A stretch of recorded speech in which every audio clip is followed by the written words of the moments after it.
How would you like to save a couple $100,000 by not wrecking your airplane?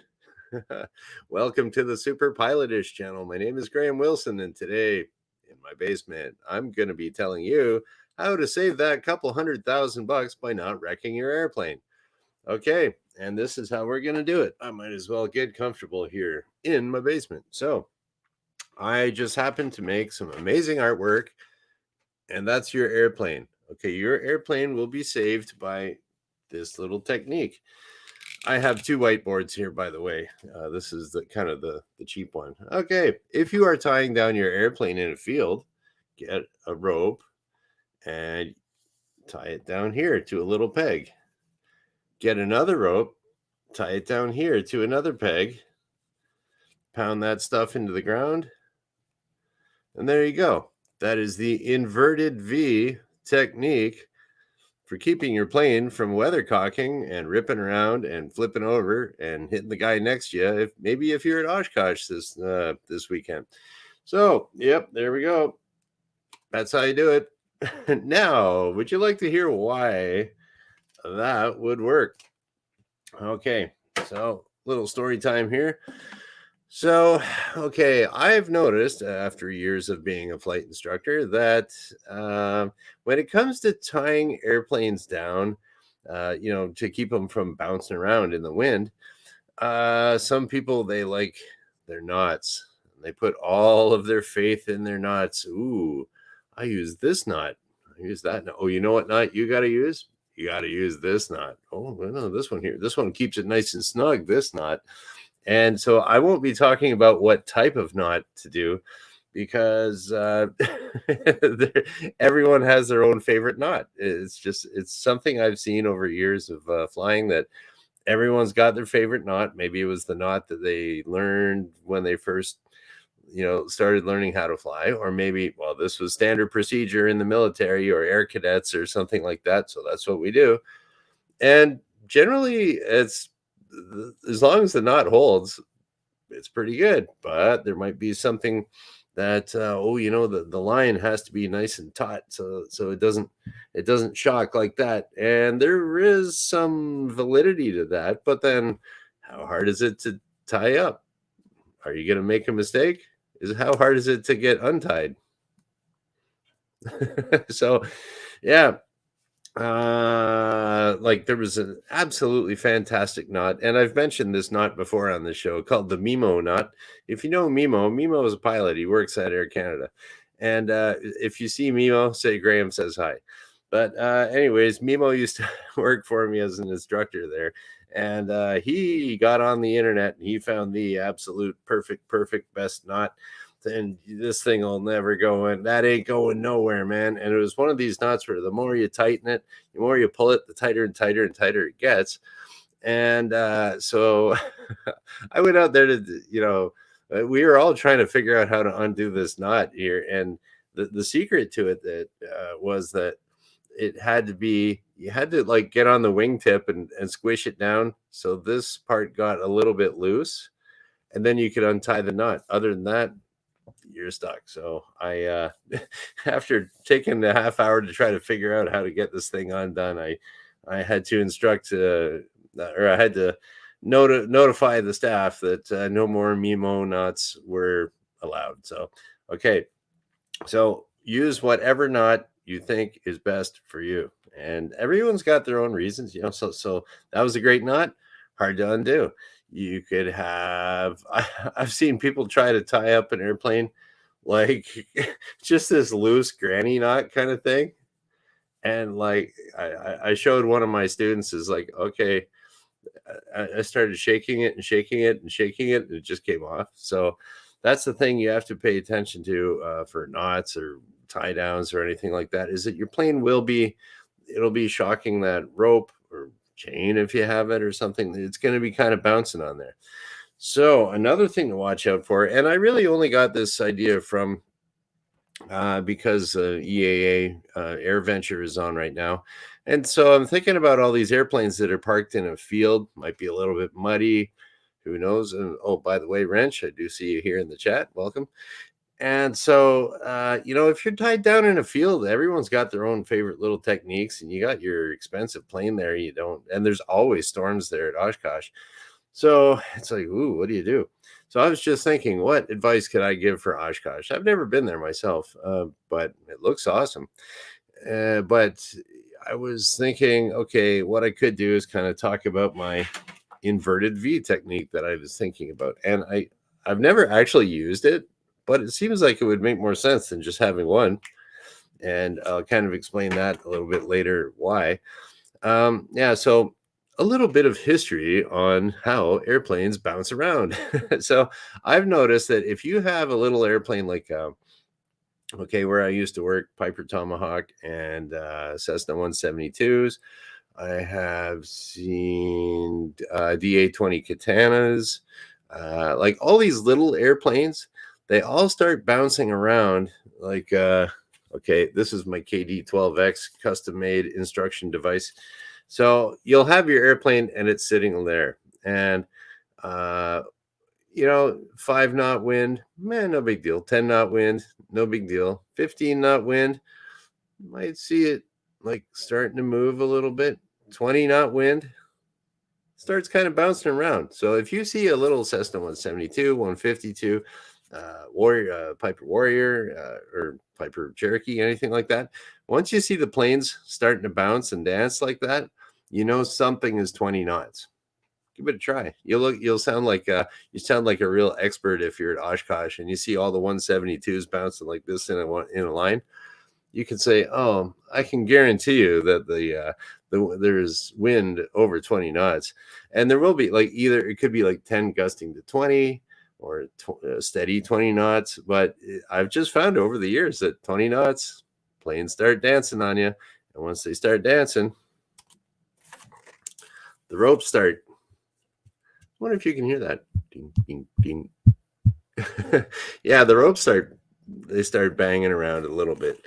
And then if you have your little tent peg in the ground, it starts jiggling in the mud and it's getting less and less solid in the ground.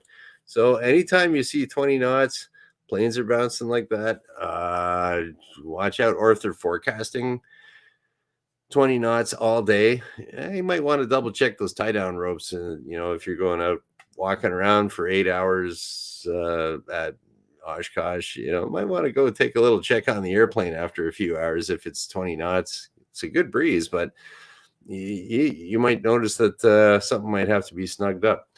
Okay, so there we go. Another little thing I was going to say was, okay, where I used to work, there is a tornado went through town, not too far from the airport, actually. Just skimmed the corner of the airport property a few years back. A little tornado, but a tornado nonetheless.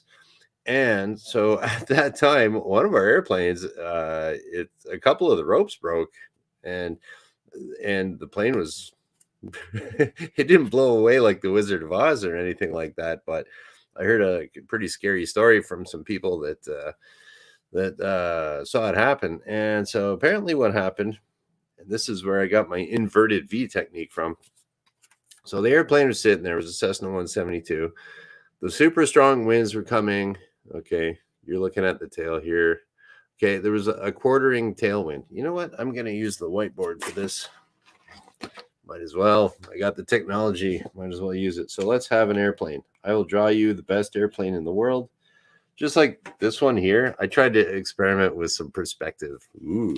But yeah, so we're going to do no perspective, standard pilot, crappy airplane drawing.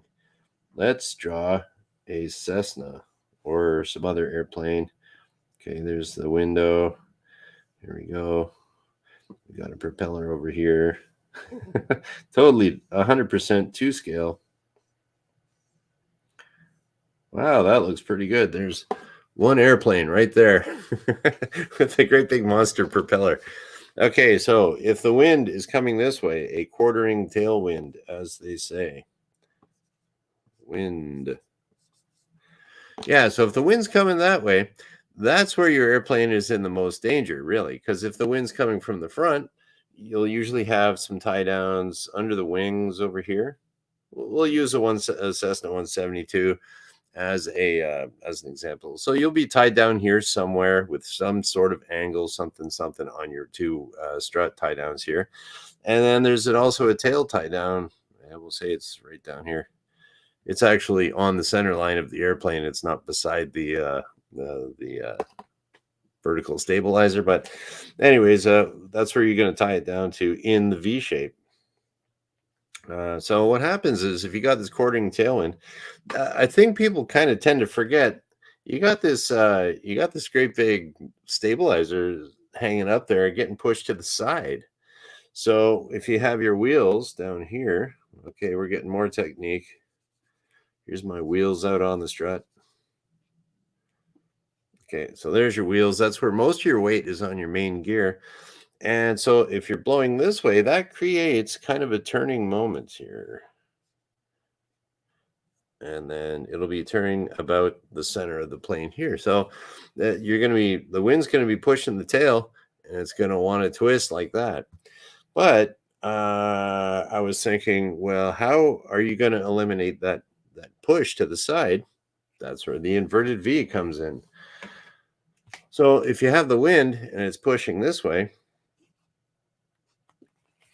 okay, it's pushing you that way. So now if this was straight up and down, it wouldn't be you would probably try to pull your tent peg out if this was just a straight up and down rope. That's my thinking. But if you had two, one for depending whichever wind direction is pushing your tail, this would be stronger than that.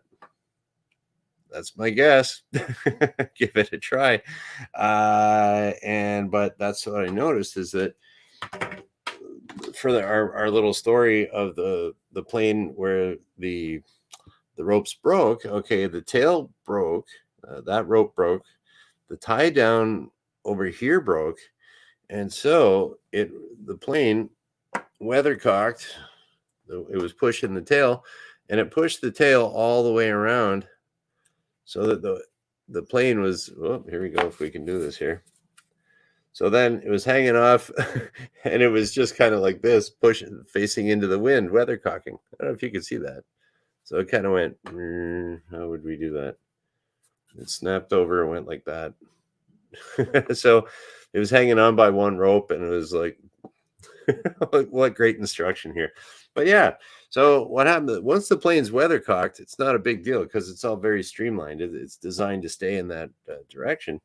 But and then you don't have that side force on the tail, but here you got your side force pushing it around, snap, weathercock. Now, if there's another airplane over here or building up around here somewhere, smashola and call the insurance company. So that is my thinking when it comes to the inverted V tail tie down technique. Inverted V tie down technique. Yeah, that's what I called this. Because it looks like a V, but it was inverted. So anyways, there we go. That's my 2 cents for today. Hope everybody stays nice and dry with those Oshkosh thunderstorms that always roll in every year that I hear about. And if you try the inverted V tail, inverted V tie down technique, you can, like, I don't know, if you see someone else there using that, you could say, hey, did you see that guy in his basement? Hey, or you could say, I see you're using the inverted V. Good choice. I also use the inverted V tie down technique. So I was Googling around on the Googles, and I couldn't, I never saw anyone like tying their plane down like that. Now, pilots love their gadgets. So, I mean, there's tons and tons of videos on should you use rebar? Should you use this specially designed thing to pound it into the ground? Should you bring your your lucky bowling ball collection and then put your bowling balls all over the ground because it's too heavy and the plane won't take off? So I don't know. And then when it comes to knots, forget it. There's a million knots on YouTube and stuff like that. Yeah, I'll do my little thing here. Okay, so when it comes to knots, as a recap review, Use whatever knot works for you that you like the best and you think will work, because I can't convince you otherwise. Everyone's got their favorite knot, and nobody can convince me otherwise either. So I have my reasons for my favorite knot, and I was just trying to do my favorite knot. I haven't done it in a while, but it's some kind of thing like this. I think that's my favorite knot. Oh, yeah. Oh, I don't know. Actually, that's kind of coming apart, so maybe that's not it. It's kind of just something I've done for years, and I don't even think about it. If I want to try to like instruct someone how to do it, I don't know. But if I'm tying down a plane, I just go and don't think about it. It's kind of weird. So, okay, knots, use whatever you want. At 20 knots, that's when you got to worry about your airplane bouncing around. Planes start to dance at 20 knots. And if you get into 30 and 40 knots, really watch it, because your rope is going to be boingy, boingy, shocky, shocky, and pulling things out of the ground, which can be mitigated if you have a quartering tailwind with the inverted V tie down technique. There we go. One little review for you. Okay. Let's see. Well, it looks like Wrench is keeping me company here in the chat. We'll see what he has to say. I'm sure there's other people watching too, just kind of hanging out, being quiet. But that's okay. All right. What's he knowing about knots? He knows the one that his instructor taught. Don't know what it's called. In the end, you pulled the second loop under the first one. When I had a plane, I used carabiner with the sliding load strap. Yeah, that would work too. Oh yeah, people use like ratchet straps. There's all kinds of stuff. And this can happen. Wrench has seen an airplane take flight in a gust. Sure, especially if you have, yeah, you think about it. If you got like a little Piper Cub or something, and it's, we'll leave this up here. If you got a Piper Cub, it's really light. If it's pointed right into the wind, the tail's super light. If that's not tied down and you got, or if it's just parked into the wind there, the tail pops up, and now the angle of attack of the wing is just right for taking off. And you got like those things to get off the ground at like what, 40 knots, 35 knots. And like, that's not too hard to do. I would believe you there, Wrench. Okay. We got more tie down tips here. Wrench used to tie down in a field, so he had those screw in tie downs like you put dogs on. Sometimes took them with me on cross countries, never guaranteed tie downs. Yeah, I mean, yeah, those dog ones are okay. It's probably like the best thing you could do is get a 6-foot chunk of rebar and a 6-foot chunk of rebar and like a sledgehammer and bang it in. But good luck getting it out. So, here we go. What else we got here? Okay, now we have the engineer talking to me here. So my V looks nice, but the goal of the tie downs is to flex more than be tight. Maybe more stress on a V setup. Well, you know what? I bet you there's no shame in doing like a V with another one here. Then you got everything. Or you could just tie down everything. I was even thinking about going like front to back on there too, keep the plane from jiggling back and forth. But I thought just the inverted V, that's an idea. The whole idea there is whatever you can do to keep the peg or the tent pegs, whatever you call it, the tie down peg into the ground without pulling out, and just considering the side load of the quartering tailwind. That's and if you think of something better, let me know. I'll be happy to share that with anyone else. Okay, and yeah, okay, that's about it for today. I'm looking at my laundry over here in the basement. I got to do that. I'm down to my last shirt, my last Hawaiian shirt, and it's weird because I was looking at this button on the floor. I got this button here. I was looking at this button on the floor over here because I come down here and play guitar and I do my shows, and I've noticed there was a button on the floor over there for like I don't know, like a couple of weeks or something like that. And I'm like, what fool left his button down here? I'm not missing any buttons. And then I put on my shirt today. It's like it's off of this shirt. I put on my shirt and it was like, hey, I'm missing a button. Wait a minute, I know where a button is. And it turns out the one I've been looking at for 2 weeks, fell off, I guess, probably when I put it into my laundry or took it out. And yeah, it looks the same. Made in Hawaii. There we go, a real Hawaiian shirt. I don't know if the buttons are. I had a shirt once that had coconut buttons on it, made in Hawaii, but it was kind of too big. And I don't know. A girlfriend bought it for me secondhand, and it was just a little too big, a little too thick. I like rayon myself instead of cotton. Anyways, oh, hey, Shecky's here too.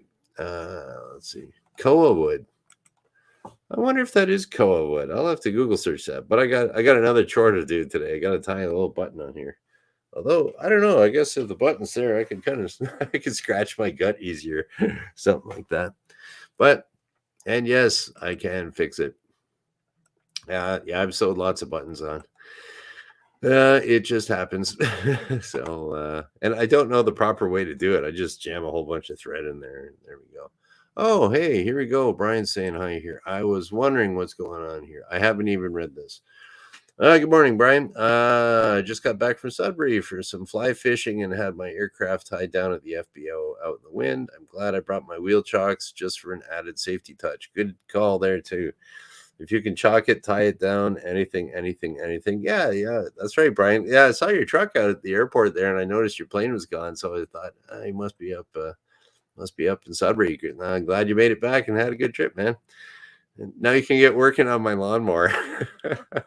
I got more tape on my lawnmower now after the last time I cut. So I'm running out of duct tape, Brian. I need to do a lawnmower. So, anyways. Okay, cool. Glad you came in. Okay, that's about it for today. All right, today is Wednesday, so that means I'll be back on Friday because I do this Monday, Wednesday, Friday at noon Eastern, and we'll just kind of shut her down. So thank you for watching. Bye.